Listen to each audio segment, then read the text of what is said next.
ডাল চচ্চড়ি রান্না করার জন্য এখানে আমি খেসারি ডাল অল্প জল দিয়ে ও লবণ দিয়ে প্রেসার কুকারে সিদ্ধ করে নিয়েছি। আপনারা চাইলে এমনি সিদ্ধ করে নিতে পারেন, তবে সেক্ষেত্রে সময়টা একটু বেশি লাগে। এখানে আমি ডালটাকে ফুল সিদ্ধ করে নিই, প্রায় 80% সিদ্ধ করে নিয়েছি। এবার ডাল সম্বারের জন্য এখানে আমি পেঁয়াজ কেটে নিয়েছি, আদা ও রসুন থেতো করে নিয়েছি এবং আরও নিয়েছি এলাচ, দারচিনি, তেজপাতা ও শুকনো মরিচ। এবার একটি কড়াইতে বসিয়ে কড়াইটা গরম করে এর মধ্যে দিয়ে দেবো পরিমাণ মতো তেল ও 2 চামচ ঘি। তেলটা গরম হয়ে আসলে এর মধ্যে দিয়ে দেবো শুকনো মরিচ ও এলাচ, দারচিনি।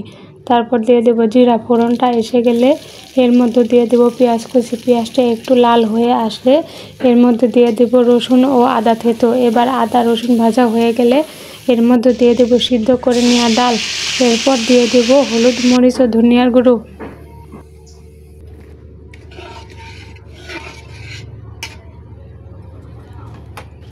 এরপর ডালটাকে 2-1টা বলক দিয়ে এর মধ্যে অল্প পরিমাণে চিনি দিয়ে নামিয়ে নেব।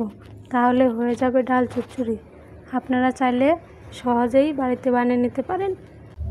এই ডালটা ভাত কিংবা রুটির সাথে খেতে ভীষণ ভালো লাগে। রেসিপিটি ভালো লাগলে অবশ্যই একবার ট্রাই করবেন, আর রান্নাটা কেমন হলো কমেন্টে লিখে জানাবেন।